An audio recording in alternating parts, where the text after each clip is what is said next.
गोचरू तो हावया लागी गोचरू श्रुतीचा निरंतरू अभ्यास करणे या नाव स्वाध्याव पार्था म्हणजे तो देव. या ठिकाणी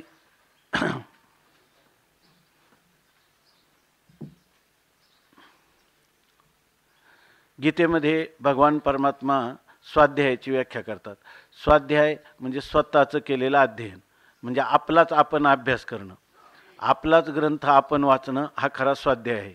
आपलाच ग्रंथ वाचणं म्हणजे आपलं मूळ स्वरूप जे आहे त्या स्वरूपाशी ओळखी करून देण्यासाठी जे काही आपण आत्मचिंतन करतो. आत्मचिंतन याचा अर्थ ब्रह्मरूपाने आत्मस्वरूपाचं चिंतन, म्हणजे मी ब्रह्म आहे हे चिंतन, हे खरं स्वाध्याय आहे. ते स्वतःचं अध्ययन आहे.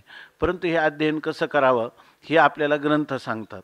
आणि ह्याच्या अध्ययनाच्या व्यतिरिक्त स्वच्या अतिरिक्त, स्व म्हणजे आत्मा, आणि आत्म्याच्या अतिरिक्त आपल्याला केलेलं चिंतन म्हणजे हे सर्व विचार करिता वाया जाळ काळ लटिकेची मुळं फजितीचे.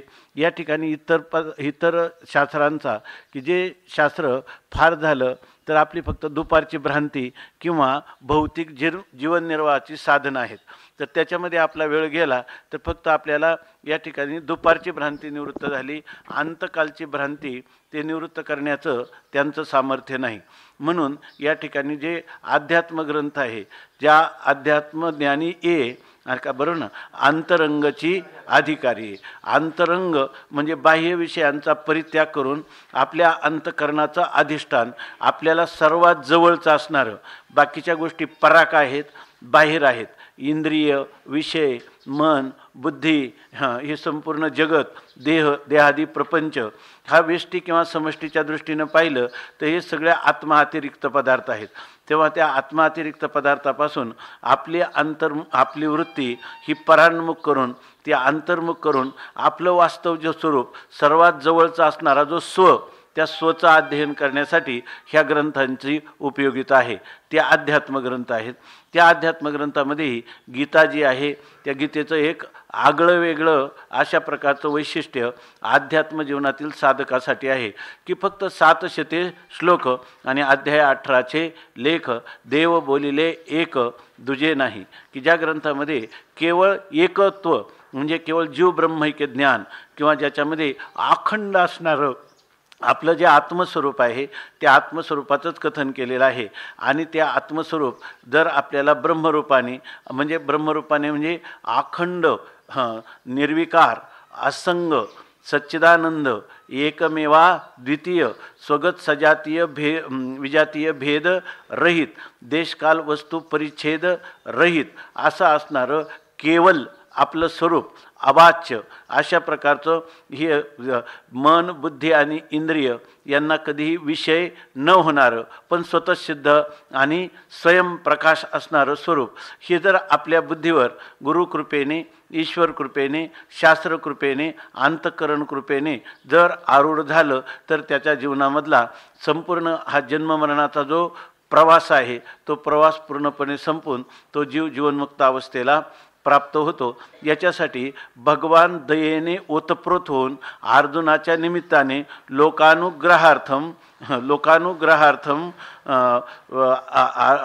अर्जुनम निमित्ती कृत्य आह श्री भगवान वासुदेवा, किंवा भगवान माऊली म्हणतात की अर्जुनाचे निव्याजे गीता प्रकाशुनी श्रीराजे, संसारा एवढे थोर ओझे फेडिले जगाचे.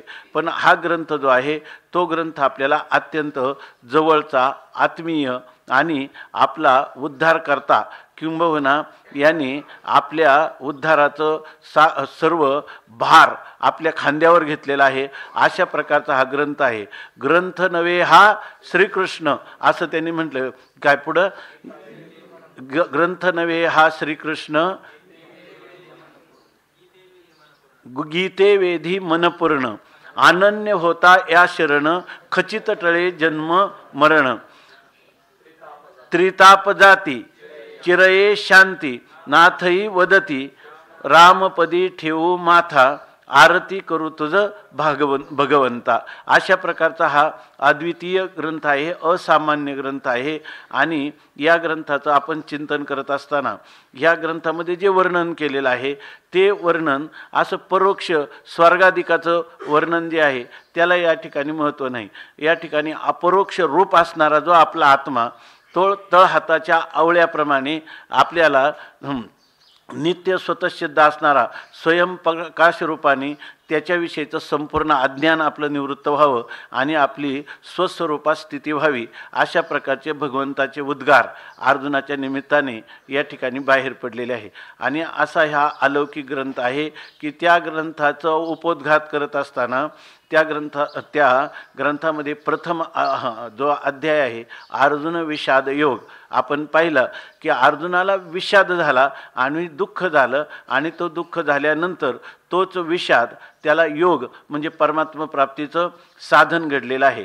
म्हणजे मनुष्य जीवनामध्ये पावलोपावली जी दुःख येतात त्या दुःखातून मनुष्य या ठिकाणी सामंजस्याला प्राप्त झाला पाहिजे किंवा अंतर्मुख झाला पाहिजे. ही दुःख येतात, ह्या दुःखातून माझी मुक्ती कशाने होईल यासाठी त्याच्या अंतःकरणामध्ये जर काही विवेक, वैराग्य, शमदमादी साधनं आणि याच्यातून मुक्त होण्यासाठी मुमुक्षुत्व हे जर त्याचं जागृत झालं तर जीवनात येणारी दुःख ही त्याला ही दुःखच त्याला खूप काही शिकवत असतात आणि ही दुःखच त्याला अंतर्मुख करतात आणि आपल्या आत्मस्वरूपाकडं नेतात. म्हणून मनुष्याला पहिल्यांदा ह्या संसार हा दुःखरूप आहे हे कळलं पाहिजे. आणि दुसरी गोष्ट, हा दुःखरूप असणारा जो संसार आहे याच्यातून जसं आपल्याला मुक्त व्हायचं आहे तसं मुक्त होताना आपल्या स्वतंत्र बुद्धीनं आपण कधीच मुक्त होऊ शकणार नाही. यासाठी आपल्याला जे काही वेदांत शास्त्र आहे त्या शास्त्राला आपण शरण गेलं पाहिजे. किंवा जो काही अपौरुषेय वेद आहे त्या वेदामध्ये असणारा जो अंतिम तत्त्वज्ञानाचा निर्णायक अशा प्रकारचं चिंतन, ते चिंतन आपल्याला घडलं पाहिजे. म्हणून मनुष्य या अद्वैत शास्त्र जे आहे त्या शास्त्राला शरण जर गेला तर ही गोष्ट घडते. पण त्याला हे सर्व करत असताना ह्या संसारामधल्या दुःखाच्या झळा आपल्याला लागत आहेत आणि त्या पावलोपावली आपल्याला दुःखाला सामना करावा लागत आहे असं त्याच्या अंतःकरणात वाटलं पाहिजे. जोपर्यंत मनुष्याला ही गीता हेच सांगते, वास्तविक लोक म्हणतात अर्जुन विषाद योग हा काय अध्याय आला इथं, याच्यामध्ये काही तत्वचिंतन नाही, याच्यामध्ये उपोद्घात आहे. पण त्या उपोद्घातामध्ये काय फारसं सार नाही आणि त्याला पुढं कोणाला करतात, पुढं करतात या ठिकाणी भगवंताला, की भगवंतानी तत्व आपलं भाष्यकारांना. आणि भाष्यकार काय सांगतात की हे पहिला अध्याय जो आहे तो उपोद्घात रूपाने, भूमिका रूपाने आलेला आहे. इतकंच नाही, दुसऱ्या अध्यायाचे 10 श्लोक ते सुद्धा असेच या ठिकाणी उपोद्घात रूपानेच आलेले आहे. खरी गीता जी सुरू होते, गीतेचा उपक्रम आणि उपसंहार सांगताना भाष्यकार सांगतात आशोचानन वशोचस्त्वम प्रज्ञावादांश भाष्यसे, इथून गीतेची सुरुवात होते. आणि नष्टो पुढं कोणतं, सर्व धर्मान परित्यज्य मामेकम शरणम व्रज अहम त्वा सर्व पापेभ्यो मोक्षयिष्यामी मा शुचः. अशोचान हा उपक्रम आहे आणि मा शुचा हा काय आहे, उपसंहार आहे. उपक्रम आणि उपसंहार यांची ऐक्यता, एकता या ठिकाणी या ग्रंथामध्ये साधण्यासाठी इथून त्यांनी सुरुवात म्हणजे उपक्रम संहार अशा रूपाने गीतेचा आरंभ सांगितलेला आहे. आणि त्याला पुढं करून बरेच लोक म्हणतात की या ठिकाणी याच्यामध्ये काय फक्त उपोद्घात रूपाने. इतकी महत्त्वाची गोष्ट याच्यामध्ये सांगितली की ह्या गीतेमध्ये सांगितलेलं जे सगळं तत्त्वज्ञान पुढं आशोचाननपासून सांगितलेलं आहे ते अर्जुन जो भगवंताला पावती देतो की नष्टो महास्मृतिर्लब्धा, इथपर्यंत सगळा विचार जर तुम्हाला व्हायचा असेल तर पहिल्यांदा संसारात दुःख आहे आणि त्या दुःखाने त्रिविध तापाने मी रात्रंदिवस हुरपळत आहे, तेव्हा याच्यातून मला मुक्त होण्याचा काही उपाय आहे का, अशा प्रकारची मुक्तीची इच्छा किंवा संसारबंधातून सुटण्याची इच्छा ज्या अंतःकरणात असेल तर त्याच अंतःकरणासाठी ह्या पुढच्या तत्त्वज्ञानाचा उपयोग होणार आहे. म्हणून हा विषाद हा सुद्धा काय झालेला आहे, अर्जुनाला योग. यांनी सांगितलं, अखंडानंद स्वामींनी सांगितलं, उडिया बाबांच्याकडे एक मनुष्य आला आणि तो मनुष्य त्यांना असं म्हटला की मला काही उपदेश करा, मला काही उपदेश करा. आणि असं सांगतात की तुम्ही वेदांतामध्ये फारच निष्णात आणि कोणाच्याही बुद्धीवर सहज वेदांताची प्रमेय आरूढ होतील अशा प्रकारची तुमची योग्यता आहे, म्हणून मी तुमच्याजवळ आलो. तर ते म्हणे तुम्हाला वेदांत शिकण्याची का गरज वाटली? त्यांनी सांगितलं काही नाही, मला इतकं अनुकूल आहे की माझ्याजवळ भरपूर धन आहे, घर आहे, माझा मोठा व्यवसाय आहे, माझी पुत्र पत्नी सर्व अनुकूल आहेत, आरोग्य चांगलं आहे. तेव्हा अशा वेळेला सहज वाटलं की सगळ्याच गोष्टी अनुकूल आहेत, पण ह्याच्यामध्ये हे वेदांत हे काहीतरी नवीन अशा प्रकारचं एक तत्त्वज्ञान आहे, त्याचंही काही थोडंफार आपण माहिती करून घ्यावी असं म्हणून मी आलो. त्यांनी सांगितलं मूर्खा, इथून चालता होय. जग संसार हा संसार दुःखमुळं चहूकडे इंगळ, विश्रांती नाही कोठे रात्रंदिवस तळमळ, कामक्रोध लोभशुनी पाठी लागले ओढाळ, अशी ज्याची स्थिती आहे आणि त्या संसारात तू म्हणतो की मला सर्व अनुकूल आहे, म्हणजे तुला त्या संसारात दुःख हे सुद्धा कळलं नाही. ज्यांना कळलं ते म्हणायला लागले तुकोबारायांसारखे, म्हणून रुसलो संसारा सर्प हा विखार पांढरा, तुझशी अंतर रे दातारा या दावेदारा निमित्त, येणे मज भोगविल्या खानी नसता छंद लाविला मनी, माजलो मी माझे भ्रमरी झाली बोडणी विटंबना. अशा प्रकारचा हा संसार ज्याचं त्रिविध तापे तापलो मी देवा, करिता या सेवा कुटुंबाची. आणि म्हणून तुकाराम महाराज म्हणतात, म्हणवनी तुझे आठविले पाय आणि येवो माझे माये पांडुरंगे, बहुता दिसाचा झालो भारवाही, सुटीजे हे नाही वर्म ठावे, बहु पांगविलो बहु नागविलो, बहु दिस झालो कासाविस. म्हणून म्हणतात तुका म्हणे आता धाव घाली वेगी आणि ब्रीद तुझे जगी दिनानाथा. आणि त्या संसारामध्ये शब्द स्पर्श रूप रस गंध जे या ठिकाणी नित्य अनित्य आहे, दोषदर्शन आहे, ज्यांचं मिथ्यात्व आहे, पारतंत्र्य आहे, अशा संसारामध्ये तुला जर सुख वाटत असेल तर तू वेदांत ऐकण्याचा अधिकारी नाही. म्हणून त्यांनी सांगितलं तू इथून चालता हो. याचाच अर्थ काय आहे, ह्या विषादामध्ये मनुष्याला दुःख आहे, दुःख एकदा वाटलं की त्या मनुष्याला ह्या दुःखातून सुटण्याची इच्छा होते. आणि त्याला दुसरी गोष्ट अशी की त्याला मी अज्ञानी आहे असं वाटलं पाहिजे. संसारात दुःख आहे आणि दुःख निवृत्तीचा उपायामध्ये मी कितीही मनोमार्गे गेला तो येथे मुकला, अशी स्थिती असल्यामुळं की त्या ठिकाणी अपौरुषीय जे वेद आहे ते वेद किंवा त्या वेदाचा अर्थ जाणणारे जे संत किंवा श्रीगुरू यांना शरणागती अर्थात आपल्या स्वत्वाचं पूर्ण समर्पण केल्याशिवाय ह्या संसार दुःखातून मुक्तता होण्याची सुतराम शक्यता नाही. अशा प्रकारचा त्याचा दृढ निश्चय असला पाहिजे. आणि मग अशा वेळेला तो जर योग्य अशा श्रीगुरूंच्या सान्निध्यात प्राप्त झाला तर त्या जीवाला मुक्ततेची शक्यता आहे. म्हणून या ठिकाणी हीच भूमिका गीतेमध्ये सांगितली अर्जुन विषाद योगात.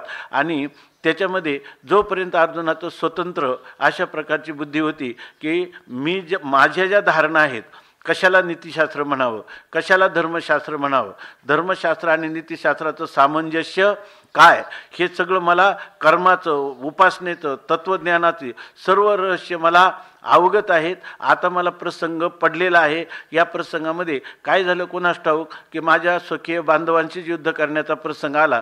अगोदर माझी धारणा होती का हे धर्मयुद्ध आपल्याला करायचं आहे, परंतु या ठिकाणी ज्या परमात्म्याने हा रथ उभा केला दोन सैन्याच्या मध्यभागी, तिथं पाहिल्यानंतर अर्जुनाचं मन मात्र द्रवीभूत झालं, पगळलं.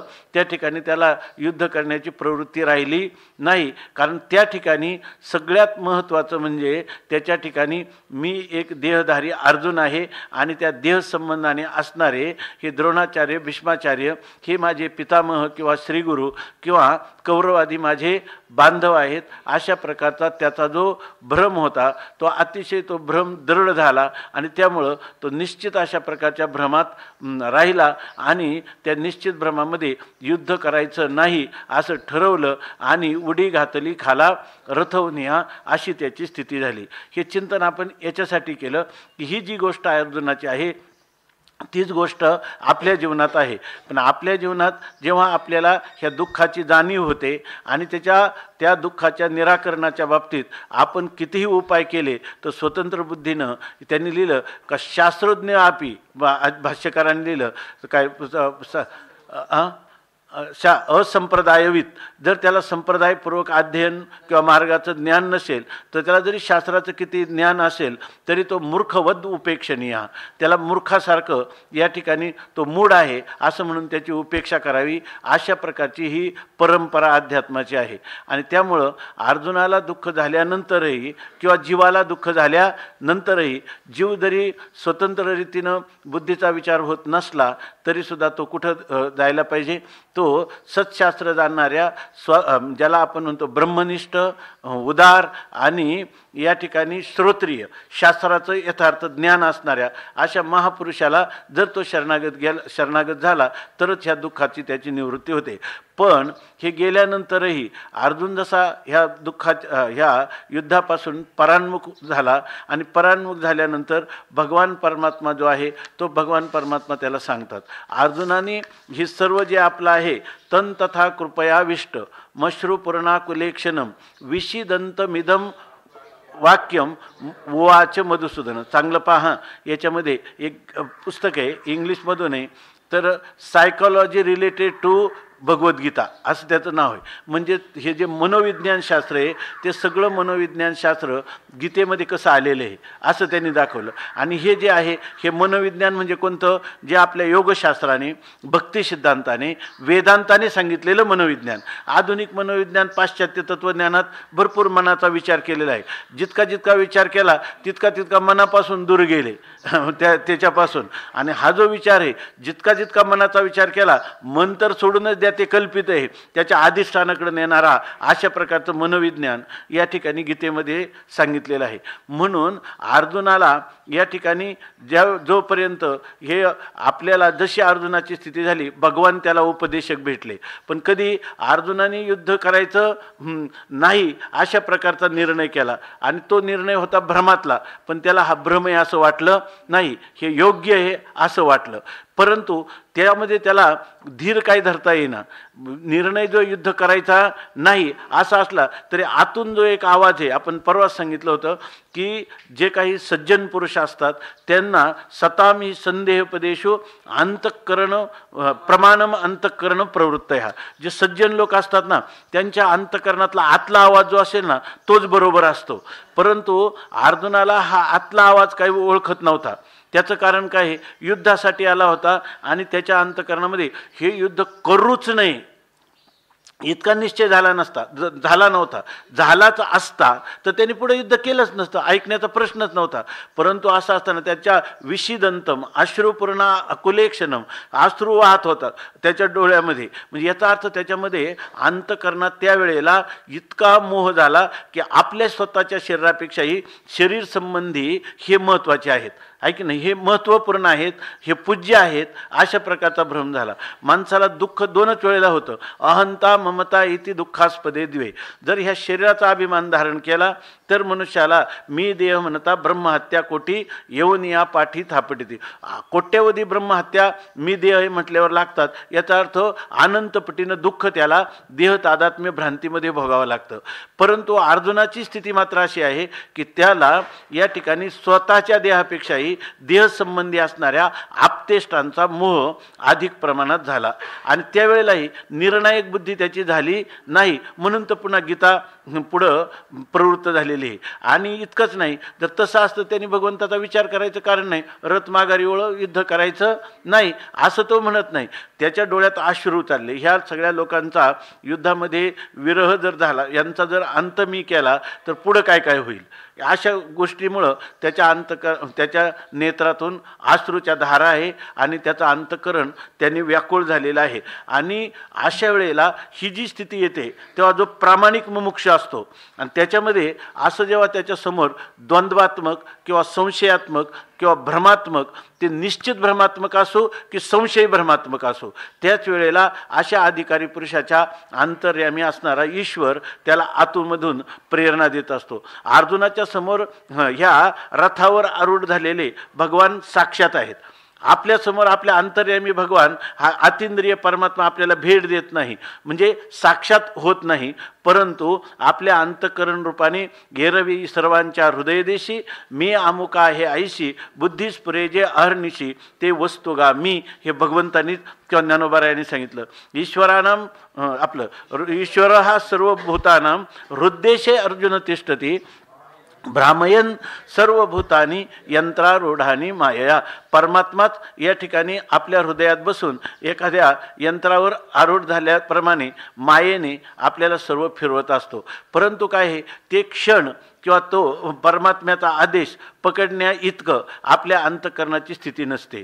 कारण हे पकडण्यासाठी अंतकरण किती पाहिजे. अर्जुना तू सुमनू आणि शुद्धमती. आपली जर बुद्धी स्थिर बुद्धी शुद्ध झालेली असेल, अनेक जन्मात निष्काम कर्म उपासना करून, किंवा आपलं अंतकरण जर शुद्ध झालेलं असेल आणि अनिंदकू जगामध्ये कोणाची ते निंदा करत नसेल आणि परमात्म्याला अनन्य शरणागती असेल, तर आपल्या अंतकरणात होणारं स्फुरण हे परमात्म्याचं स्फुरण असतं. आणि तो परमात्मा अत्यंत अकारण करुणावरुणालय असल्यामुळं तो वाट पाहत नाही तुमच्या अधिकाराची सुद्धा. परमात्म्याला तुमच्या अंतकरणामध्ये पहिलं, कालच आपण थोडं चिंतन केलं, पहिलं जे स्फुरण होतं ना, ते स्फुरण परमात्म्याचं स्फुरण असतं अशा शुद्ध अंतकरणामध्ये.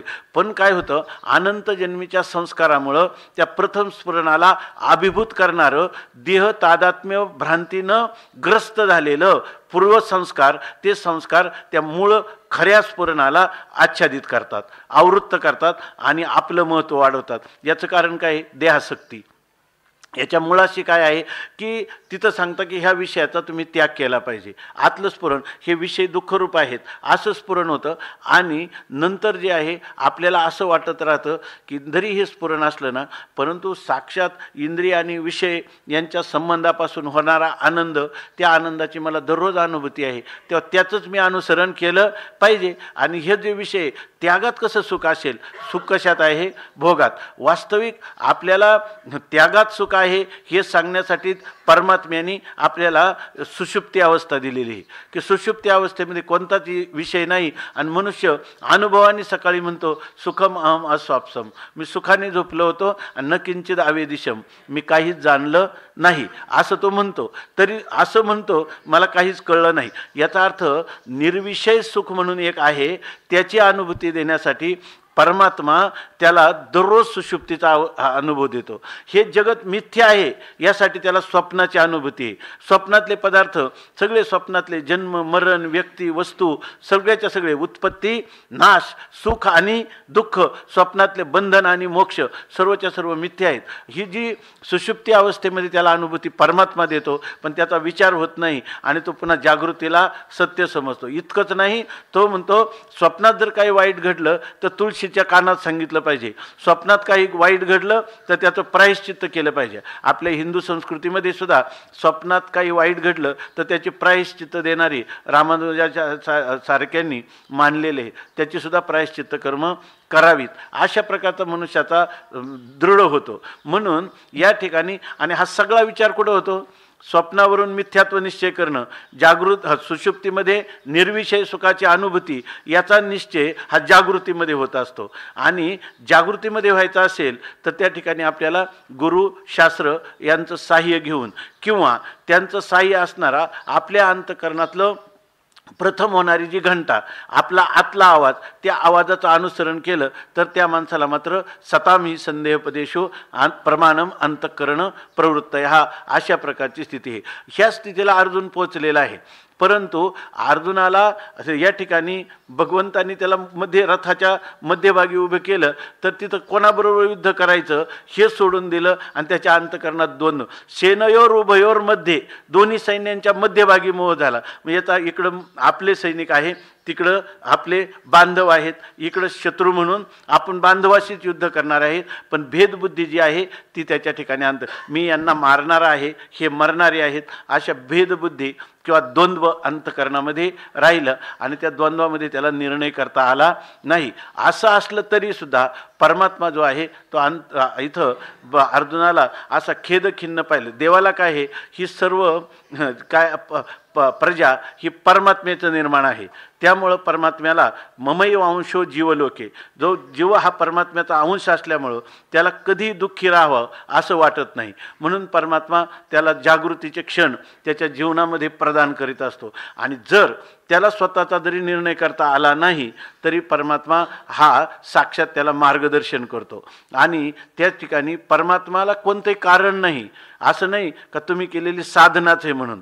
परमात्मा हा कृपा साध्य वस्तू आहे, तो प्रयत्न साध्य नाही. पण प्रयत्नाची पराकाष्ठा जेव्हा मनुष्य करतो तेव्हाच त्याला कृपेचा अनुभव येतो. आणि ती कृपा फलीभूत झाल्यानंतर परमात्मा त्यांना सांगतात की अरे अर्जुन, हे तू काय करतो. तसं जीवाला कोणतंही कर्तव्य करीत असताना बरं वाईट करता पहिल्यांदा परमात्मा, कोणीही मनुष्य असू दे, किती वाईट प्रवृत्तीचा असू द्या, तरी त्याच्या अंतःकरणात पहिल्यांदा चांगल्याचं स्फुरण होतं, की हे चांगलं आहे आणि हे वाईट आहे. असं केल्यानंतर पण चांगलं करण्यापेक्षा हे वाईट जर आपण केलं तर याच्यापासून आपल्याला अधिक सुखाची उपलब्धी होणार आहे. खरी होणार नाही, परंतु त्याला भ्रम झाला की त्या भ्रमामुळे त्याला असं वाटायला लागलं की होईल. खरं जर पाहिलं तर त्याला कधी सुखाची उपलब्धी होत नाही. परंतु ते जे सुख आहे ना, ते खरं जे दुःख आहे ना, ते सुखाचं पांघरून घेऊन त्याला भ्रमात अधिक टाकत असतं. आणि म्हणून मनुष्याला असं वाटतं की माझ्या बुद्धिपुरस्सर विचार केला, तो बुद्धिपुरस्सर विचार जो केला तो भ्रमामुळे केलेला आहे. तो जो आहे भेदबुद्धीमुळे केलेला आहे. ईश्वराचा पहिलं होणारं जे स्फुरण आहे त्याला ही एक आकाशवाणी आहे त्याला झालेली, परंतु ती त्यांनी त्याचा अव्हेर केलेला आहे किंवा तिची उपेक्षा केलेली आहे. आणि अशा वेळेला परमात्मा त्याला सांगतं पहिल्यांदा असं त्या माणसाच्या अंतःकरणात, जसं ह्या अर्जुनाची स्थिती झाली आणि भगवान अर्जुनाचा संवाद आहे ना, हा संवाद आपल्या अंतःकरणात दररोज परमात्मा आपल्याशीच करीत आहे. गीता जरी आपल्या समोर नसली, कोणतंच काही समोर नसलं तरीसुद्धा सदविवेक जो आहे तो आपल्या सदविवेक बुद्धीचा असणारा अधिष्ठान, त्या अधिष्ठानं हे आपल्याला सारखं मार्गदर्शन करीत राहतं. आपल्यासाठी ते खऱ्या अर्थाने काय होतं, अभिव्यक्त होतं आणि आपल्या हृदयातून आपल्याला खरा संदेश देत राहतं, सत्याचा संदेश देत राहतं. कारण तो परमात्मा सत्यप्रिय आहे, तो सत्य आहे आणि सत्य प्रिय आहे म्हणून, आणि तो अकारण करुण आहे म्हणून तो परमात्मा जो आहे तो सर्वज्ञ आहे आणि सर्व शक्तिमान आहे. म्हणून तो आपल्याला प्रत्येक स्फुरण जे आहे ते वस्तुनिष्ठ असं स्फुरण देतो. आणि त्याच्यामध्ये पहिला आवाज परमात्मा सांगतो, कुतस्त्वा कश्मलमिदम विषमे समुपस्थितम अनार्य जुष्टमस्वर्गीय मकीर्तिकरम अर्जुन. परमात्मा पहिल्या अर्जुनाला सांगतात की अर्जुना, मनुष्य जीवन जगायचं असेल याच्याच ठिकाणी महत्त्वाच्या गोष्टी सांगितल्या की विषमे समुपस्थितम, हा युद्धाचा प्रसंग आहे आणि या अशा संकट समयी तुला ह्या अशा प्रकारचा मोह कसा झाला, युद्ध करणार नाही आणि युद्ध केल्याने माझ्या जीवनात हानी आहे, या अशा प्रकारचं तुला हा जो झालेला जो भ्रम आहे तो शिवाय कोणत्या योग्य वेळी नाही झाला, तो अयोग्य वेळी उपस्थित झाला. मग साधारणपणाने माणसाने कसं जीवन घालावं याविषयी 4 गोष्टी भगवंतांनी सांगितल्या. पहिल्यांदा सांगितलं अनार्य जुष्टम, जे चांगले लोक जे सेवन करतात ना, ज्याचं अनुसरण करतात ते मनुष्याने केलं पाहिजे. आता तो काय करतो, अनार्य जुष्टम, म्हणजे जे लोकांना शास्त्र संस्कार रहित अशा प्रकारचे असभ्य लोक ज्या प्रकारचं वर्तन करतात त्या प्रकारचं वर्तन तो करून राहिला. नंतर अस्वर्गीयम, आणि याच्यानंतर जे आपण जे कृत्य केलं त्या कृत्याचं फल मरणोत्तर आपल्याला सद्गती किंवा किमान स्वर्ग, वैकुंठ, कैलास अशा प्रकारचं काही प्राप्त होईल, अशाच प्रकारचं पुण्यकर्मात्मक असं आपण केलं पाहिजे. आता हे तुझं धर्मयुद्धाच्या विरुद्ध करण्यात हे तू काय करतो, धर्मयुद्ध असताना धर्मयुद्धाप्रमाणे युद्ध करणं प्राप्त असताना त्याच्यापासून तो च्युत झाला, म्हणजे तू अस्वर्गीय असं कर्म करायला लागला. तिसरं सांगितलं अकीर्तिकरम, आणि हे नीतिशास्त्राला अनुसरून आहे की आपण जे कर्म करतो त्याचा तुका म्हणे गाजे वैकुंठी सोहळा आणि याही भूमंडळा माझी कीर्ती. इथं पण आपल्याला ऐहिक पण या ठिकाणी सुख मिळालं पाहिजे, मरणोत्तर सुख मिळायला पाहिजे. अशा प्रकारचं कीर्तिकारक जे असेल ते कीर्तिकारक करायला पाहिजे. तो अपकीर्ती करणारे काय सगळे लोक काय म्हणतील, म्हणे अर्जुन आम्हा बियाला, अशा प्रकारचं म्हणतील आणि अर्जुनाला मोहग्रस्त असं देतील, तर हे तुझं चुकीचं आहे. हे भगवंताला अर्जुनाने विचारले का? विचारलं नाही तरी परमात्मा त्याला पहिलं स्फुरण करतात. याच्यानंतर त्या कधी कधी मनुष्याचं अशा परिस्थितीमध्ये काय होतं, गर्भगळीत होतो. पण गर्भगळीत झाला तरी त्याला सात्विक धैर्य देण्यासाठी परमात्मा आतून स्फुरण करतो, किंबहुना तो बोलत असतो. इथं जसं अर्जुनाशी म्हणतात त्याचप्रमाणे आपल्याला वाटतं की पण हे जरा भित्रेपणाचं आहे बरं का, आपण सात्विक धैर्य धरलं पाहिजे. हा जो आवाज आहे हा परमात्म्याचाच आवाज आहे. क्लैब्यम मास्मगम पार्थ नैतत्व युपपद्यते क्षुद्रम हृदय दौर्बल्यम त्यक्तोत्तिष्ठ परंतप. भगवान अर्जुनाला 2च श्लोकात बोलतात. भगवान काय आहे, जर आपण वारंवार, त्यांनी सांगितलं एखादी पतिव्रता स्त्री आहे आणि त्या पतिव्रता स्त्रीला जर एखादा पती रात्रंदिवस त्रास देत असेल, ती सहनच करीत राहते, पुन्हा पुन्हा सहन करीत राहते. पण शेवटी एक आपल्या धर्मशास्त्रात पण सांगितलं आहे की जो पुरुष अत्यंत दुष्ट प्रवृत्तीचा असेल आणि त्या ठिकाणी जर आपल्याला तो कायम उपेक्षा बुद्धीनंच करत असेल किंवा त्रासदायक असेल, तर त्या ठिकाणी धर्माच्या विरुद्ध आचरण करणार असेल तर त्याचा परित्याग करण्यात दोष नाही. किंवा जसं मीराबाईंनं सांगितलं, मीराबाईंनी सांगितलं की आतापर्यंत मी एवढा सासुरवास सहन केला, पण आता मला घरातले लोक भजनच करून देत नाही. आता स्त्रीनं घराचा त्याग करताना का म्हणे, स्त्री जी आहे पतिव्रता, त्या ह्याच्यामध्ये सांगितलं आपल्या धर्मशास्त्रात, स्त्रीनं बालपणात वडिलांच्या ताब्यात, तारुण्यात पतीच्या ताब्यात आणि म्हातारपणात मुलाच्या ताब्यात राहिलं पाहिजे. अशा प्रकाराने जीवन घालवण्यासाठी मी माझं विधवा जीवनसुद्धा सासुरवासात माझ्या सासरी काढत आहे. असं असताना आता त्यांनी नुसतं ते टोपलीत पूजेचा साप पाठवला, तिला विष का प्याला राणाजीने भेजा, तरी पण त्या सगळ्या मी त्रास काढले, पण आजकाल मला हे भजन पण करू देत नाही. असं तुलसीदासांना मीराबाईनं पत्र लिहिलं आणि ते पत्र लिहिल्यावर त्याचं उत्तर तुलसीदासांनी दिलं. काय उत्तर दिलं, हरिबिन गरसे बन भलो जहां लेत हरिनाम. जर तुम्हाला भगवत भजन करता येत नसेल तर तू खुशाल जरी स्त्री जातीची असली तरी तू याचा त्याग कर आणि तू वृंदावनला भजन करण्यासाठी जा. त्यांनी वृंदावनचा रस्ता धरला, आपल्याला बाकीचं माहीत आहे.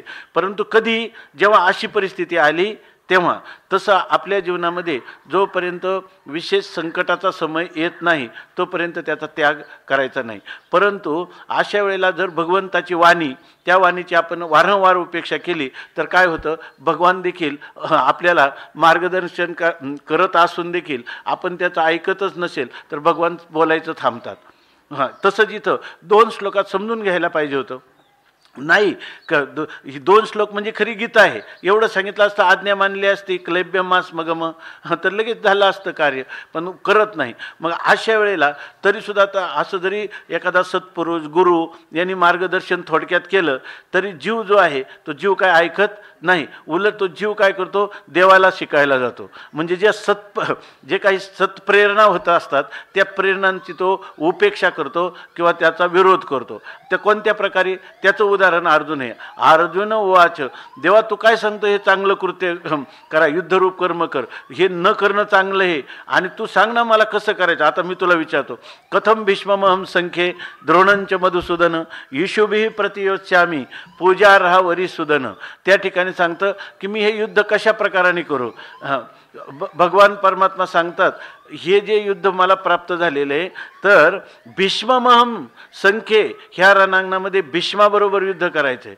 आणि ते युद्ध करावं का, की ज्या भीष्माने आम्हाला वडिलांसारखं पितामहानी आमचा सांभाळ केलेला आहे, त्यांनी द्रोणाचार्यांच्या द्वारा हा जो धनुर्वेद आहे हा सुद्धा मला त्यांच्यापासून प्राप्त झाला आहे. कथम भीष्ममहम संख्ये द्रोणांची, आणि त्या भीष्म आणि द्रोणाबरोबर युद्ध करायचं का, आणि ते कशाने, ईशुभिः प्रतियोत्स्यामी, त्या ठिकाणी बाणांचा, धनुष्यावर बाण चढून त्यांना मारायचंय, अशा प्रकारचं हे युद्ध आहे. आणि ते कसे आहेत, पूजार्ह, ते पूजा करण्याला योग्य आहे, त्यांच्याबरोबर युद्ध करावं. माणसाला वाटतं की आपलं जे चुकीचा निर्णय ना त्यालाही देवाने कौल द्यावा, म्हणून आक्षेपार्थाने त्याला विचारतो. ही मानवी मनाची प्रवृत्ती. आपलं चिंतन कशासाठी चालले की ह्या ग्रंथामध्ये जे मनोविज्ञान आहे ते मनोविज्ञान असं आले, आणि जोपर्यंत हा उपदेश श्रीकृष्ण आणि अर्जुनाचा चालला आहे असं आपण म्हणू तोपर्यंत आपल्या पदरात काही पडणार नाही. हे जे सगळं चाललंय हे सगळं कृष्णाचा आणि आपला संवाद चालला आहे. म्हणून त्या अखंडानंद स्वामींनी लिहिले की गीतेच्या चिंतनाबद्दल कुठेतरी चिंतन चाललं होतं, तिथं अनेक टीका समोर ठेवून चाललेलं होतं. तर त्यांनी सांगितलं, ते एक अवधूत कोटीतला महात्मा आला, अखंडानंद स्वामींनी लिहिले. ते म्हणे काय चिंतन करता, तुम्हाला काही पदरात पडणार नाही म्हणे. किती 8 टीका ठेवला. शंकरानंद हे म्हणतात, भाष्यकार तसं म्हणतात, ज्ञानेश्वर महाराज असं म्हणतात, ह्या चिंतनाने होणार नाही. ते त्यांनी सांगितलं, तुम्ही जोपर्यंत माझ्या कृष्णाचं माझ्या अर्जुनासारखं सख्य भक्ती करत नाही, त्याचा मित्र होत नाही तुम्ही, तोपर्यंत तुमच्या काही पदरात पडणार नाही. याचा अर्थ आपण भगवंताचं सख्य भक्ती, जी सख्य भक्ती म्हणजे अर्जुनाला काय एवढी सांगितली, तर अर्जुन हा भगवंताचा काय आहे, काय त्याला म्हणतो, सख्यत्वे अर्जुन, न सख्यपणे अर्जुन, नरनारायण सृष्टी जनार्दन एक रूप. अर्जुनाला हे जे मिळालं ते सख्य भक्तीचं मिळालं. तुम्ही परमात्मा वेगळा आणि मी वेगळा, त्याच्याशी काही संबंध लावला नाही तर काही होणार नाही. म्हणजे याचा अर्थ गीतेचं बोलणं परमात्म्याचं हे माझ्याशी आहे, हे माझ्याशी आहे. म्हणून एक बघा, एक आता एक गीतेचं आपल्याला 2 खंड आले, काय त्याचं नाव माझ्या आता लक्षात येईन, मोठे ज्ञानेश्वरी एवढे 2 खंड आहे. ते महात्मा जे हिमालयात राहतात आणि त्यांनी काय नाही दुसरं नाव आहे, त्यांनी मोठी गीता लिहिली. आणि ते काय म्हणतात की तो त्यांनी त्यांना लिहिता पण येत नाही, लिहिणारा लेखक दुसरा आहे, आणि त्यांनी ती गीता लिहिली. आपल्याकडे आले ते खंड, तर त्याच्यामध्ये काही नाही. त्यांना ते म्हणतात, तू कृष्ण तिकडून बोलतो आणि तू इथं लिही फक्त काम. तो माणूस जर कधी म्हणायचं नाही त्यांना का इथं पण मला वाटतं इथं ऱ्हस्व दीर्घ झाले, मी सांगतो ते लिही म्हणतात. कारण काय ते म्हणतात, माझा मित्र बोलून राहिला आहे, आणि त्यांनी ती गीता लिहिली. आता किती चिंतनीय आपण बघा त्याच्यामध्ये. याचं कारण काय आहे, सख्यत्व अर्जुनाचं असल्यामुळं त्याला सृष्टी जनार्दन एकरूप अशा प्रकारची अत्यंत दिव्य अलौकिक अनुभूती आली. म्हणून या ठिकाणी हा जीव जो आहे तर तो काय म्हणायला लागला, कथम भीष्मवहम संख्ये द्रोणंच मधुसूदन येशुभी प्रत्योस्यामी पूजार्हा वरिसूदन. इतकंच नाही तर म्हणतात अशा लोकांना मारण्यासाठी युद्धात आलेला आहे. आता म्हणायला काय लागला की या ठिकाणी तो म्हणतो, कथम काय आपलं गुरुण हत्वा हि महानुभावान श्रेयो भोक्तुम भैक्षमपीह लोके हत्वार्थ कामांस्तु गुरुनिहैव भुंजीय भोगान रुधिर प्रदिग्धान. तो म्हणतो रक्ताने माखलेले भोग, ज्या लोक पूजनीय आहेत आणि त्यांच्यात रक्ताने माखलेले भोग आम्ही कसं काय भोगायचं. बरं, आमचे गुरु म्हणजे साधारण नाही, महानुभावान ब्रह्मानुभूती संपन्न असे गुरु नाही, आणि त्यांना हत्वार्थ कामान अर्थ आणि काम या पुरुषार्थाची सिद्धी करण्यासाठी या ठिकाणी आम्ही गुरुन हत्वा, त्या गुरूंचं काय करायचं, हनन करायचं. हे योग्य होईल का? कधी नाही असं तुम्ही सांगतात. मग करावं का हे आम्ही असं विचारतो. कोण? जीव देवाला विचारतो. जे करणीय आहे ते अकरणीय आहे, आणि ह्या मताला संमती कोण दे? तू दे. अशा प्रकारची जीवाची काय प्रवृत्ती, आणि ही प्रवृत्ती काय आहे? स्वाभाविक प्रवृत्ती आहे. आणि नंतर जेव्हा पाहतो एवढं सगळं करतो, आतून काहीच उत्तर येत नाही, कारण अगोदरच भगवंतांनी उत्तर दिलेलं असतं. आता तू उपेक्षात करतो. आता सांगितलं मीराबाईसारखं आम्ही करू, आम्ही आमच्या महिमेत आहोतच, आहे की नाही. मग अशा वेळेला भगवान जे आहेत ते काहीच बोलत नाही. तेव्हा जीवाला पुन्हा वाटतं की अरे आपल्या ह्या स्वतंत्र बुद्धीचा विचार काही कमी तर नाही ना पडत. जीवाला जाणीव असते आपल्या परिच्छिन्न असणाऱ्या बुद्धीची आणि बुद्धी दोषाची. सर्व जाणीव आपली बुद्धी भ्रमामध्ये प्रमादामध्ये, आहे की नाही. आपल्या ठिकाणी जीवाच्या ठिकाणी हे 4 दोष आहेत: भ्रम, प्रमाद, विप्रलिप्सा आणि कर्णापाठव. याच्या 4 पैकी कोणत्या तरी दोषाने आपली बुद्धी ग्रस्त झालेली असू शकते. तेव्हा खरं म्हणजे याला कोण साह्य? पुन्हा त्याला वाटतं की पुन्हा आपण कुठं पाहावं? देवाकडंच पाहावं, आहे की नाही. जेणे हे विश्व निर्मिले महर्षी देवा ते संस्थापिले, काय 21 स्वर्गाते धरिले सत्ता मात्रे आपुल्या. अशा त्या परमात्म्याला तमेव शरणम गच्छ सर्व भावेन भारत तत्प्रसादात पराम शांतीम स्थानम प्राप्स्यसी शाश्वतम. अशा प्रकारची ही जी भगवद्वाणी, तिकडे त्याचा कल पुन्हा थोडीशी जागृती येते. आणि अशा वेळेला तो असं म्हणतो की काहीतरी माझं चुकतंय आणि मला काही निर्णय होत नाही. पुन्हा तो देवाची प्रार्थना करतो की न चैतद विद्मः कतरन्नो गरियो यद्वा जयेम यदिवानो जयेयुः यानेव हत्वान जिजीविषामस्तेव स्थितः प्रमुखे धार्तराष्ट्राः. तो म्हणतो न च एतद विद्मः कतरत नाहा गरियः, आमच्या दृष्टीनं कोणती गोष्ट श्रेष्ठ आहे, कल्याणकारक आहे, ही काय आम्हाला कळत नाही असं तो म्हणतो. पुन्हा म्हणतो की याने हत्वा न जिजीविषामा, ज्यांच्याशी युद्ध करायचं आहे त्यांच्याशी युद्ध करून त्यांना मारलं तर आम्हाला न जिजीविषामा, आम्हाला जगण्याची सुद्धा इच्छा राहणार नाही.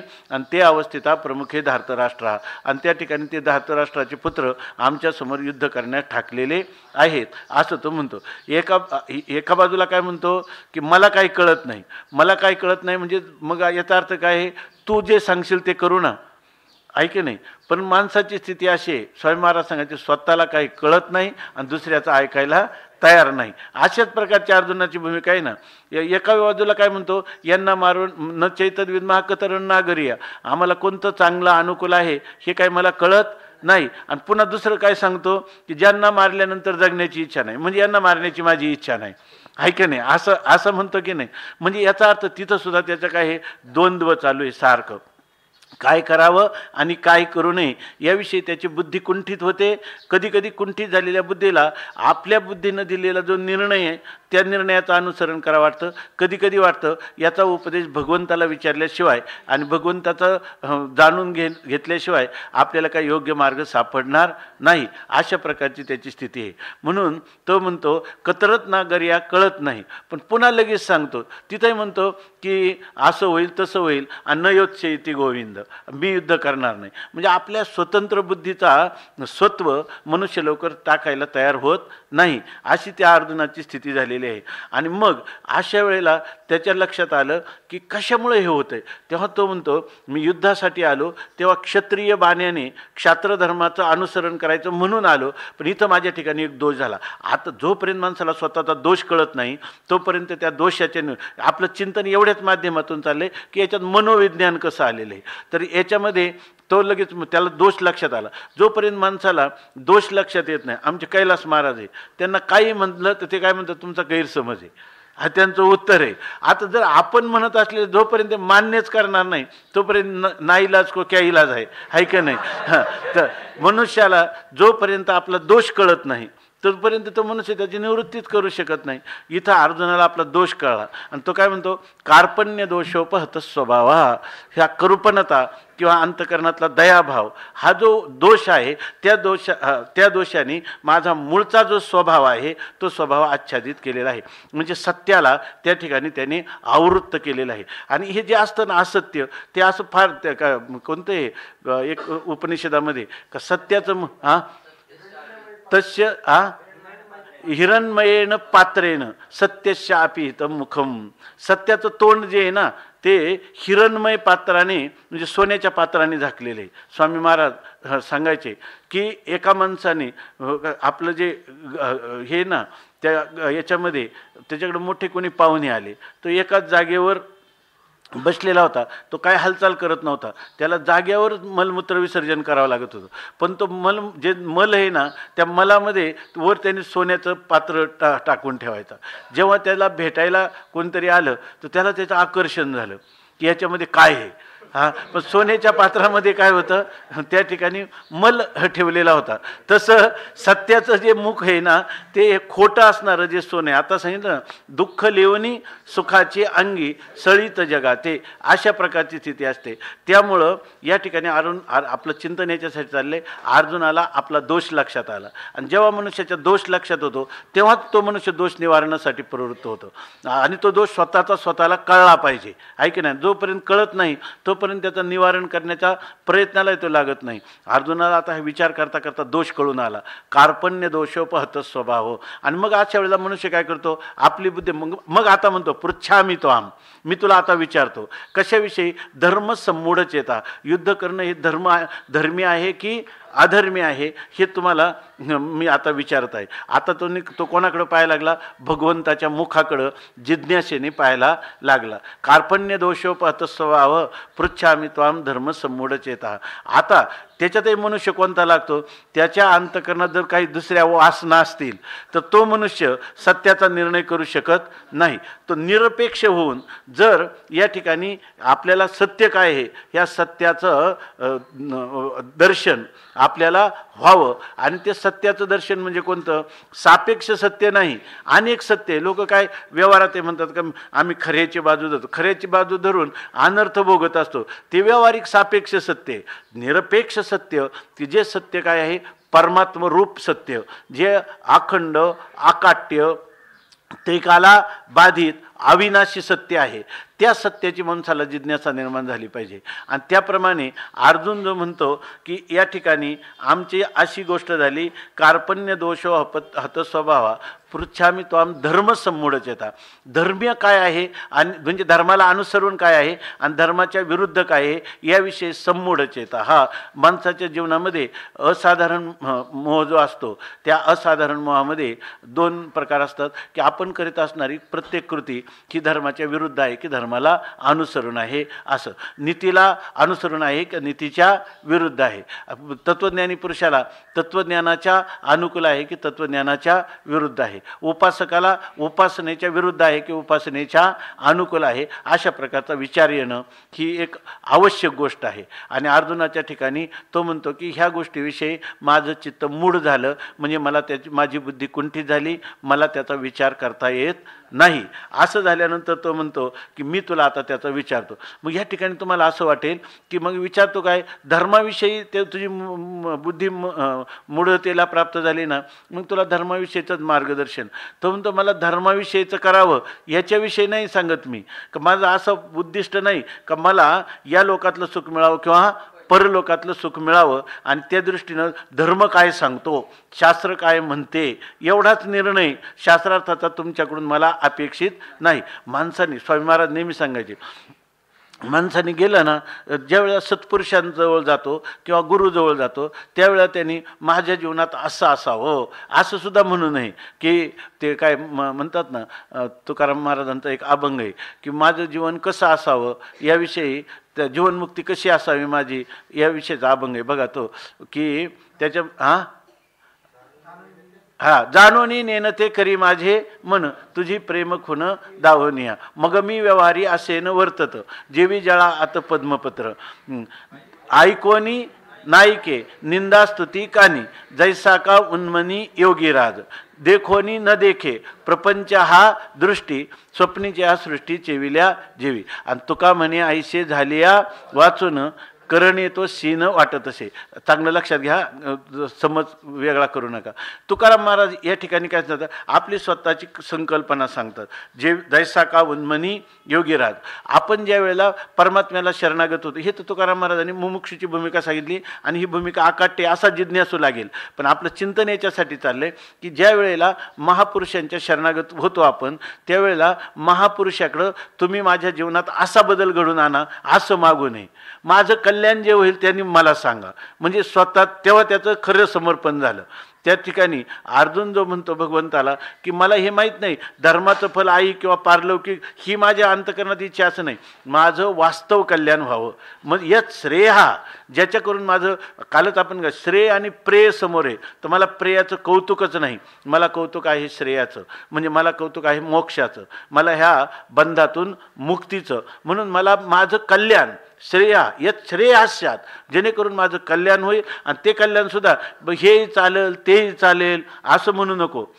निश्चितम ब्रूहितन मे, तुम्ही मला निश्चित माझ्या कल्याणाचा उपाय सांगा. आता फार वेळ थोडा राहिलेला आहे, अशा स्थितीमध्ये जे उरलेलं आयुष्य आहे त्याच्यात मी ह्या श्रेयापर्यंत पोचेल असं निश्चित करून सांगा. नाहीतर अगोदरच माझं मन द्वंद्वामध्ये दोलायमान आणि त्यांनी तुम्हाला सांगितलं हे बरोबर आहे ते बरोबर आहे असं करू नका. निश्चितम ब्रूहि तन्मे, गोमटे ते करा माझे आणि भार ओझे तुम्हासी.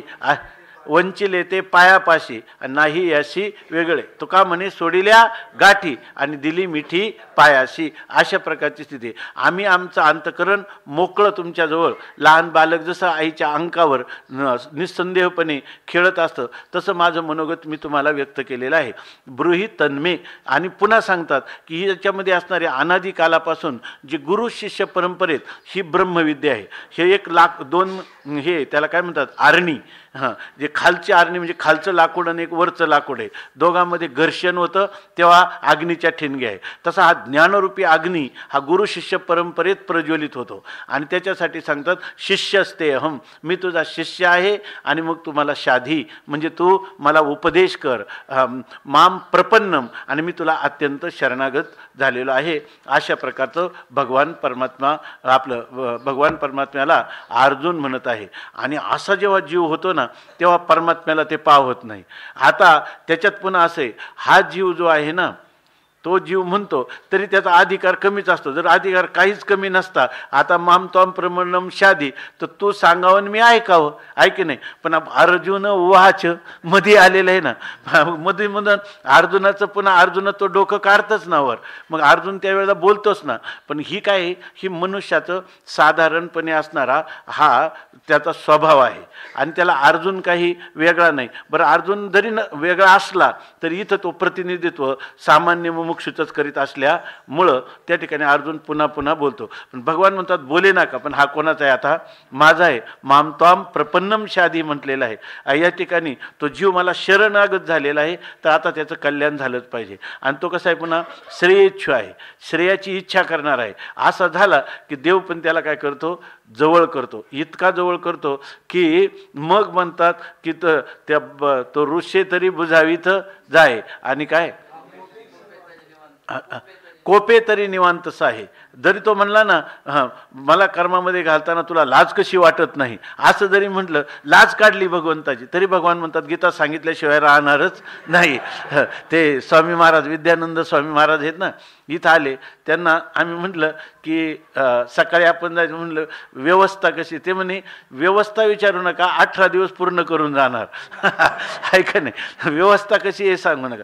तसं भगवंताला अर्जुन जेव्हा शरणागत झाला, भगवान म्हणतात तुला मुक्त केल्याशिवाय सोडणार नाही. जोपर्यंत तू 18व्या अध्यायात म्हणणार नाही नष्टो मोहा, तोपर्यंत तू काही अर्जुन वाच असू दे, भगवान वाच असणारच. ऐकी नाही, भगवान त्याला सांगत राहणारच. म्हणून या ठिकाणी असं जेव्हा तो म्हणतो की त्यावेळेला त्या अर्जुना आणखी त्यांना एक पुष्टी देतो, काय, नाही प्रपश्यामी ममापनुद्यात यच्छोकमुच्छोषणम इंद्रियानाम आवाप्य भूमाव सपत्न वृद्धम राज्यम सुरानामपी चाधिपत्यम. जर म्हणजे अर्जुनाला जर काय म्हणतो, यत श्रेय, मला फक्त कल्याणाचं सांगा. पण कल्याणाचं सांगायला या तुला फक्त कल्याणच पाहिजे का त्याच्याबरोबर काय आहे, साहचर्याने तुला असं तर नाही ना वाटत, ये लोकातलंही सुख मिळावं, परलोकातलंही सुख मिळावं आणि मोक्ष पण मिळावा. ऐक नाही, तर मोक्ष कोणाला मिळेल, ज्याला केवळ मोक्षच पाहिजे त्यालाच मोक्ष मिळेल. ज्याच्या ठिकाणी इतर इच्छा असतील त्याला ते मिळणार नाही. असा आपला अधिकार सिद्ध करतो अर्जुन या श्लोकातून. की अर्जुन म्हणतो देवा मी तुम्हाला नुसता शरणागत आहे, शिष्य असं तोंडाने म्हणतो असं नाही. नाही प्रपश्यामी ममापनुद्यात, मला एक जो शोक निर्माण झाला की जो माझ्या सगळ्या इंद्रियांना शिथिल त्याने केलेले आहे, गळीत गात्र असं केलेलं आहे, तर तो शोक दूर करील असं तुमच्या वाचून मला आता दुसरं कोणतं साधन नाही. बघा, आता अर्जुन भगवंताला काही अनन्य शरणागत झालेला आहे.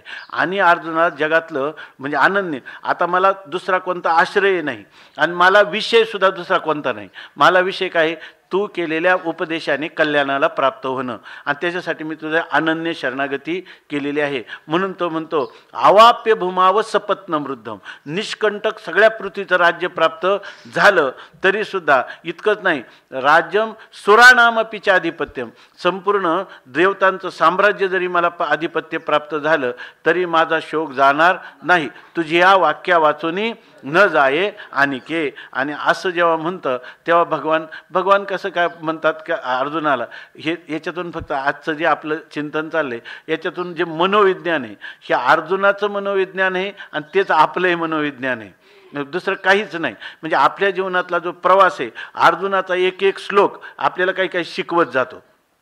कुठपासून धर्मक्षेत्रे पासून गीतेतला एक एक श्लोक. म्हणून त्यांनी लिहिलं की हे सगळे 700च्या 700 श्लोक आहे ना, देव बोलिले एक दुजे नाही. मुमुक्षुचं कल्याण केवळ अद्वैत आत्मस्वरूपाच्या ज्ञानातच आहे, दुसरं कशात नाही. हे प्रत्येकातून आपल्याला परमात्म्याने दाखवलेले प्रत्येक ठिकाणी. मग आता असं जेव्हा बोलला तेव्हा देव काय करतात, देव म्हणतात एव मुक्त्वा ऋषिकेश गुडाकेश परंतप न योत्से इति गोविंद मुक्त्वा तुष्णीम बभूह. हे कोण म्हणतंय, देव नाही म्हणत, संजय म्हणतो. संजयला हे सगळं दिसतंय, संजय हे सगळं जाणतो. तो म्हणतो असं झालं ना, मग आता झाल्यावर आता शिष्यस्तेहम नाही मम आपण उद्यात एवढं झालं तर आता संजय म्हणतो धृतराष्ट्राला, तरीसुद्धा अर्जुन काय करतो, एव मुक्त्वा असं एवढं सगळं बोलला. आणि तो कोणाला बोलला, गुडाकेशाला बोलला. इथं गुडाका म्हणजे निद्रा, गुडाकेश याचा एक अर्थ आहे कुरळे केस असणारा. दुसरा गुडाका येश म्हणजे गुडाका म्हणजे निद्रा, आणि त्या निद्रेवर ज्याचं काय आधिपत्य आहे. इथं निद्रा म्हणजे काय, अज्ञान. त्या अज्ञानावर ज्याचं आधिपत्य आहे, म्हणजे अज्ञान त्याच्या पुढं कधीच येत नाही. अशा प्रकारचा हा परमात्मा. आणि त्याला बोलणारा कोण आहे, गुडाकेशः. त्याला एव मुक्त्वा ऋषिकेशम गुडाकेशः परंतप. परंतप हे परंतप इथं कोणाला म्हणतात, शत्रू तापन, शत्रूला ताप देणाऱ्या अशा ह्या कोणा धृतराष्ट्राला म्हणतो ना, परंतप धृतराष्ट्राचं आहे. आणि गुडाकेशः अर्जुन आहे. इथं अर्जुन जो आहे तो गुडाकेश असं सांगितलं. म्हणजे इथं निद्रेवर विजय मिळवणारा अर्जुन. याचा अर्थ काय आहे की अज्ञानावर विजय मिळवण्यासाठी अत्यंत उत्सुक असणारा. त्याच्यासाठी काय केलं त्यांनी, निद्रेवर सुद्धा विजय मिळवला. कारण ज्या मनुष्याला निद्रा, प्रमाद आणि आलस्य हे 3 गोष्टी असतात, तो तत्त्वज्ञानाचा अधिकारी कधीच होत नाही. ज्याला झोपेवर संयम नाही, ज्याला आळस सोडता येत नाही, तंद्रा ज्याच्या जीवनामध्ये असते, आणि प्रमादी जीवन जे आहे ते वेदांत विचाराला कधीच योग्य होत नाही. तर असं अर्जुन नाही, म्हणून त्याला काय म्हटलंय, गुडाकेशः. आणि तो ऋषिकेशम, तो कोणाला शरण गेलेला आहे, ऋषिक म्हणजे इंद्रिय, आणि इंद्रियांच्या एक स्वामी, एक निद्रेचा स्वामी आहे आणि एक आहे इंद्रियांचा स्वामी आहे. म्हणून या ठिकाणी जो सर्व एका इंद्रियाचा नाही, सर्वच इंद्रियांचा असणारा स्वामी त्या श्रीकृष्ण परमात्म्याला अर्जुन शरण गेलेला आहे असं बोलला. पण एवढा परमात्म्याला शरणागती केली तरी माणसाचं मन जे आहे ते त्या मन खरोखरच अनन्यता असेल असं सांगता येत नाही. बुद्धीचं स्वत्व टाकलं असेल असंही सांगता येत नाही. आणि जर त्याला खरी अज्ञानाची जाणीव झाली असेल असंही सांगता येत नाही. सगळ्याच्याच बाबतीत मनुष्य कुठंतरी स्वतःचं स्वत्व तो ठेवलेलं असतं. आणि याचं उदाहरण म्हणून तो म्हणतो न योत्से इति गोविंद मुक्त्वा तुष्णीम बभूह. आणि पुन्हा तो कोणाला म्हणतो, गोविंद. गोविंद म्हणजे असं याचे बरेच त्यांनी कालच मी 2-3 व्युत्पत्ती वाचल्या. सगळं गोभीर विंदते, इंद्रियांनी ज्याचा लाभ होतो. गो शब्दाचा अर्थ दुसरा आहे वाणी, वाणीच्या द्वारा त्याचा लाभ होतो. जर महापुरुषांनी सांगितले आणि ती कानातून जर हृदयात गेली तर त्या वाणीच्या द्वारा आपल्याला परमात्म्याची प्राप्ती होते. कारण परमात्मा आहे ना, शब्दरूपी गरुडावर बसून आपल्या कर्णरंध्रातून हृदयामध्ये प्रविष्ट होतो. भागवतामध्ये सांगितले प्रविष्टवा कर्णरंध्रेण स्वानाम भाव सर्वरूहम धुनोती शमलम कृष्ण सलिलस्य यथा शरद. म्हणून असा असणारा जो परमात्मा तो वाणीच्या द्वारा प्राप्त होतो. दुसरं इंद्रियांच्या द्वारा प्राप्त होतो किंवा गोभी विंदते. आणि तिसरं सांगितलं गो म्हणजे वेदवाणी, वेदाच्या वाणीच्या द्वारा ज्या परमात्म्याचा साक्षात्कार होऊ शकतो असा असणारा परमात्मा. दुसरा गोविंद म्हणजे सगळ्या इंद्रियांचा नियामक, त्याला वर ऋषिकेश विशेषण दिलेलं आहे. तसं सर्व इंद्रियांचा नियंता असणारा जो परमात्मा, तो परमात्मा या ठिकाणी बोलतो. त्यावेळेला तो कोणाला, तर ते म्हणतात हे भारत ज्ञानामध्ये रममाना. भारत कोणाला, इथं धृतराष्ट्राला आपलं तमुवाच ऋषिकेशः. ऋषिकेशा तमुवाच म्हणजे कोणाला म्हणाला, अर्जुनाला म्हटला. पण कसा म्हटला, प्रहसनीय, जणू काय हसल्यासारखं. जणू काय हसल्यासारखं म्हणजे काय आहे, जणू काय. का बरं हास्य करायचं काय कारण आहे तिथं. हा जो अर्जुन आहे बरोबर ना, तो अर्जुनाला हसल्याचा. हा अर्जुन एका बाजूला बोलतो की मी तुला शरणागत आहे, दुसऱ्या बाजूला आपल्या बुद्धीवर ज्या न चैतद विद्माह म्हणतो, ऐकी नाही, शिष्यस्तेहम म्हणतो, शाधी म्हणतो, प्रपन्न माम शादी म्हणतो, तरीसुद्धा न योत्सेती म्हणतो. हसू नाही, हसण्यासारखं नाही तर काय, परस्पर काय आहे विरोध. अशा प्रकारची विधानं अर्जुन करतो म्हणून परस्पर. पण हसले म्हणजे हे अर्जुन वाया गेला, ह्याचं काही खरं नाही, हे हा वरवर असा दाखवतो असं देव कधी म्हटले नाही. प्रसन इव, जणू काय हसल्यासारखे, जणू काही त्याच्या ठिकाणी त्यांना त्याचं थोडंसं आश्चर्य वाटलं की हा बोलतो परंतु याचा परस्पर विरोधी हा बोलत आहे. पण काय करणार, हा शेवटी कोणाचा अंश आहे, माझाच अंश आहे. नर नारायण हा आम्ही दोघं जण आहोत. तर आता याला अशा प्रकारचा जरी हा या ठिकाणी आपल्या स्वरूपाचा आपल्या वचनाविषयी दृढ होत नसला तरीसुद्धा आता काय आपणच त्याला ही स्थिती प्राप्त करून दिली पाहिजे. म्हणून भगवान जणू काय हसल्यासारखे, म्हणजे कौतुक नाही, कारण का हा काही झाला तर ममैव अंश, आता हा काय माझाच अंश आहे, म्हणून भगवान जणू काय हसल्यासारखे केलं. हसन त्या प्रहसन म्हणतात पण इव म्हणतात, म्हणजे खरोखर तर तसं हसले, त्याची उपेक्षा केली किंवा थट्टा अशा प्रकारचा त्याचा भाव नाही. आणि मग या असं त्याची स्थिती काय, सेनयोर उभयोर मध्ये विशिदंत मिदम वचः, दोन्ही सैन्यांच्या मध्यभागी खेद करीत असणाऱ्या त्या अर्जुनाला. इथं काय आहे, जी अर्जुनाची स्थिती आहे, रात्रंदिवस आम्हा युद्धाचा प्रसंग, आंतरबाह्य जग आणि मन. आपण बरेच वेळा चिंतन केलं की हे जे पहिलं अध्याय आहे याला फक्त उपोद्घात म्हणून भाष्यकारांनी आशोचानन व शोचस्तम केलं आणि आपण 2 महिने झाले याचंच चिंतन करतो. कारण काय आहे, पहिल्यांदा जर उपोद्घाताची जर भूमिका काय त्याला म्हणतात, प्रतिपाद्य अर्थम मनसी निधाय, आपल्याला जे पुढं प्रतिपादन करायचं तत्वज्ञान तेच मनात ठेवून अर्थांतरेनं वर्णनम, दुसऱ्या प्रकाराने त्याचं वर्णन करणं, याला म्हणतात उपोद्घात. याला म्हणतात उपोद्घात. जर आपल्याला उपोद्घात करायला तर उपोद्घात करायला म्हणजे काय झालं, सगळा अधिकारी, विषय, संबंध, प्रयोजन, बरोबर ना, ह्या ग्रंथाचे अनुबंध चतुष्ट आहेत उपोद्घाताच्या रूपाने. आणि हे जर आपल्या याच्या अधिकारी कळून जातो की नाही, विषय कळतो की नाही, प्रयोजन कळतं की नाही आणि संबंधही कळतो की नाही, असं हे जरी आपण त्याचा विचार केला नसेल तर आता विचारसागरात आपण पाहतो सगळे आपल्याला हे अनुबंध या ठिकाणी लावतात. अधिकारी कळत असताना या ठिकाणी असं आपल्या लक्षात येतं की नाही आतापर्यंत, हा अधिकारी म्हटलं का त्याला मुमुक्षुत्व असलं पाहिजे, त्याला नित्यानित्य विवेक असला पाहिजे, त्याच्याशिवाय हे बोलणं चाललंय का, नित्यानित्य विवेक असला पाहिजे, वैराग्य असलं पाहिजे, शम दम तितिक्षा समाधान श्रद्धा हे त्याच्या ठिकाणी असलं पाहिजे, तर तो ह्या विचाराचा अधिकारी होऊ शकतो, आहे की नाही. आणि असं अर्जुनाने या ठिकाणी अर्जुन आणि भगवंताच्या संवादातून असं दिसतं. आणि मग अशा वेळेला जेव्हा भगवान बोलतात ना त्यावेळेला भगवंताचा पहिला आशोचान अन्वशोचस्त्वम प्रज्ञावादांश भाष्यचे गतासून अगतासूंश्च नानुशोचंती पंडिता, हा या ठिकाणी पहिल्यांदा भगवान अर्जुनाला, आपला जो जवळचा मनुष्य आहे ना त्याला संकोच करून चालत नाही, भीड धरून चालत नाही. तुकाराम महाराज म्हणतात जेव्हा विचाराला बसला आपण तेव्हा तुका म्हणे भीड खोटी आणि लाभ विचाराचे पोटी. आता हा जो गुरु शिष्य यांच्या संवादातून जो ज्ञानाग्नी प्रगट व्हायचा आहे त्याच्यासाठी बोलताना ह्या प्रकारचं बोलणं आहे. अरे तू काय, म्हणजे याचा अर्थ काय, हे एकदम सोपी गोष्ट आहे. अर्जुनाला पुढे जाऊन त्यांनी सांगितलं की अर्जुनाच्या ठिकाणी पांडित्य आणि पुन्हा धीरत्व 2 गोष्टी सांगितल्या. धीरस्तत्र न मोहित येते, धीर त्या ठिकाणी मोहित होत नाही, आणि पंडित हा न अनुशोचंती, शोकापासून किंवा आपल्या मूळ स्वरूपापासून दूर होऊ नये आणि शोकापासून दूर व्हावं यासाठी मनुष्य पंडित लागतो, म्हणजे आत्मज्ञानी लागतो.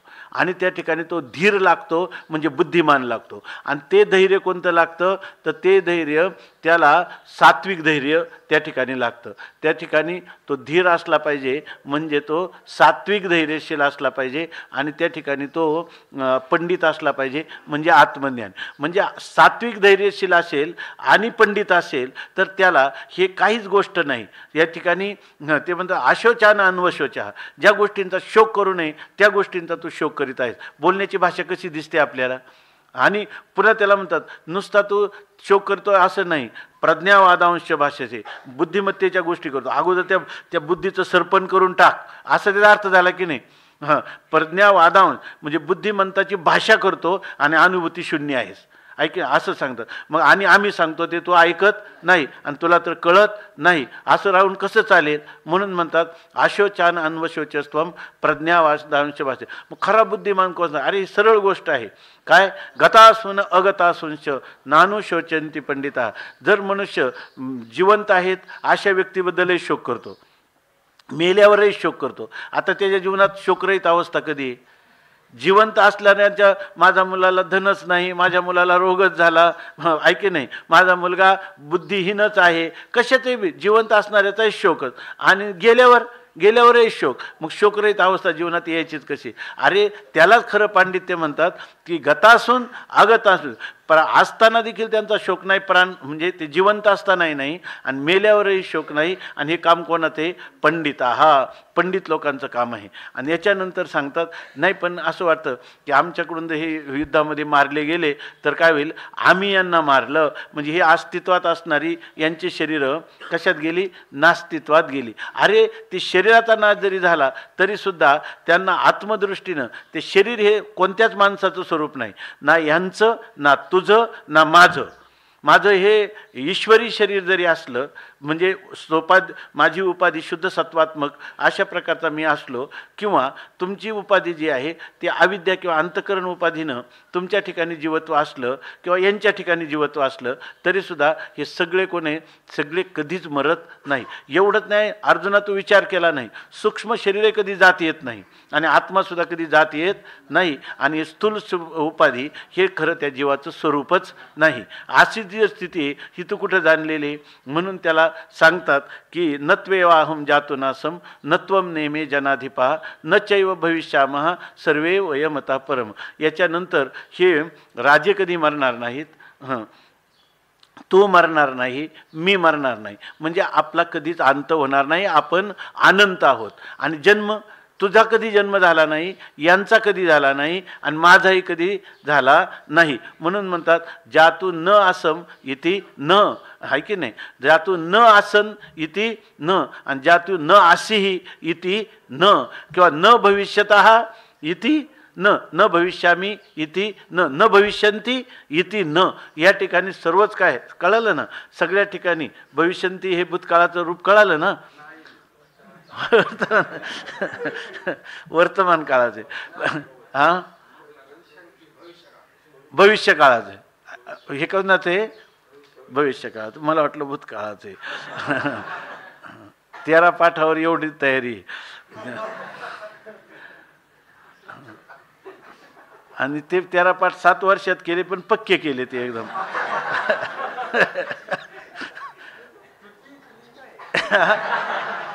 ही व्यासस्तुती. ते सांगतात आशोचान्वशोचस्त्वं प्रज्ञावादांश्च भाषते गतासूंच नानु शोचंती पंडिताः न त्वेवाहं जातुनासं न त्वं नेमे जनाधिपः न चैव न भविष्यामः सर्वे वयमतः परम. आता जर यांच्याबद्दल शोक करायचा का नाही? हे आत्मरूप आहे, ते आत्मानित्य आहे आणि तेच त्यांचं वास्तव स्वरूप आहे. ही जर गोष्ट आपल्याला कळली तर आपल्याला या ठिकाणी याच्याबद्दल शोक होणार नाही. परंतु ते सांगतात की शोक होत नाही, पण माणसाला जन्माला जेव्हा जातो, आहे की नाही, जन्माला जेव्हा जातो तेव्हा आईच्या गर्भात त्याला दुःख होतात की नाही? नंतर बालपणात कितीतरी दुःख भोगावे लागतात की नाही? नंतर तारुण्यात पण दुःख आहे, वार्धक्यात पण दुःख आहे आणि मरताना पण दुःख आहे. असं त्या भीष्म, द्रोण ह्या सर्वांना मी मारल्यानंतर या ठिकाणी पहिलं काय आहे? पहिला जो श्लोक आहे ना, नत्वेवाहम जातो नासम, हा जो श्लोक आहे ना की 4 वाग जे देहालाच आत्मा समजतात त्या देहात्मवादी 4 वाकांचं खंडन केलं आहे. आणि आता हा जो पुढचा श्लोक आहे ना या ठिकाणी त्याच्यामध्ये काय केलं? देहापासून आत्मा वेगळा आहे असं जाणलं, परंतु देहापासून भिन्न असणारा आत्मा तो एकरूप आहे, तो आत्मा एकरूप आहे आणि तो व्यापक विभू आहे हे काही लक्षात येत नाही. हे कोणतं मत आहे? आत्मा देहाहून भिन्न आहे परंतु तो आत्मा जो आहे तो देह परिणामाचा आहे, म्हणजे मध्यम परिमाणाचा आहे असं मानणारं जे जैन दर्शन आहे ना, त्या जैन दर्शनाचा विचार करून त्याचं खंडन ह्या दुसऱ्या श्लोकामध्ये केलेलं आहे. त्याचं या ठिकाणी नास्तिक मताचं खंडन करण्यासाठी पुनर्जन्म सिद्धांत जो आहे तो मानलेला आहे. पुनर्जन्म सिद्धांत कोण मानतात? जैन मानतात. परंतु त्या ठिकाणी तो जन्म कोणाला होतो? आत्म्याला होतो असं मानतात. आणि अंतःकरण नाना मानून वेदांत संगती सांगतो. हे कशाची संगती सांगतात? आत्माचं काय आहे? मध्यम परिमाणाचा आहे. आणि तो जन्मातून ह्या जन्मातून दुसऱ्या शरीरात, ह्या शरीरातून दुसऱ्या शरीरात जातो. आणि मग त्याचं माप केवढं आहे? तर त्याचं मध्यम परिमाण, ज्या शरीरात जेवढा जातो तेवढा तिथं असतो. म्हणजे कसं, एखादा बरणी आहे, तो जर लहान शरीरात गेला, समजा हत्तीचा आत्मा आहे आणि तो जर मुंगीच्या याच्यात गेला तर कसा बसतो? तर तुम्ही म्हणाल की वेदांत त्याचं खंडन करतो सहज. तो कसा असतो म्हणे? तर त्यावेळेला मुंगीच्या शरीरात गेला म्हणजे मुंगीचं शरीर भरून बाकीचा राहील, मग तो मागं लोळत चालतो, आहे की नाही? असं त्याचं एक प्रकाराने हास्यास्पद खंडन करतात. पण त्यांची समज, आपण बरणीमध्ये जेव्हा मसाला भरवतो त्यावेळेला बरणीमध्ये मसाला कसा भरतो? आपण अगोदर ओततो, नंतर तो खाली जात नाही, मग ठोस भरून भरून, ऐके नाही, भरून भरून आपण काय करतो? बरोबर सगळा मसाला त्याच्यात मावतो, ऐके नाही. मग मोकळा होता तेव्हा एवढा होता, पण बरणी ठोचून टोचून भरला की नाही, बरोबर ना? तसा जेव्हा आत्मा एखाद्या सूक्ष्म त्याच्यापेक्षा लहान शरीरात जातो तेव्हा तो आत्मा ठोस भरून भरून काय होतो? त्या शरीराचा होतो. आणि मोठ्या शरीरात गेला, मुंगीचा आत्म्यात गेल्यावर तेव्हा कापूस पिंजून पिंजून आपण नाही का पसरत, तसा आत्मा काय होतो? पसरतो. अशा प्रकारच्या त्यांच्या काय आहेत? धारणा आहेत. आणि त्या धारणांचं खंडन यामध्ये केलेलं आहे. आत्मा मध्यम परिमाणाचा मानायचा नाही, तर अंतःकरण मध्यम परिमाणाचं आहे. आम्ही वेदांती प्रत्येकाचा अंतःकरणात भेद मानतो, आत्म्यात भेद मानत नाही. तर त्या ठिकाणी अंतःकरण जेवढं शरीर असेल ना तेवढ्याच शरीराचा तेवढाच आत्मा असं आम्ही म्हणत नाही. तेवढंच त्याचं काय असतं? अंतःकरण. लक्षात आलं का? अंतःकरण मध्यम परिमाणाचं आहे, आत्मा मध्यम परिमाणाचा नाही, असं या ठिकाणी जैनाचं खंडन केले. आणखी त्याच्याबद्दल राहिलेला विचार आपण उद्या करू. पुंडलिक वरदा हरिविठ्ठल श्री ज्ञानदेव तुकाराम ज्ञानेश्वर महाराज.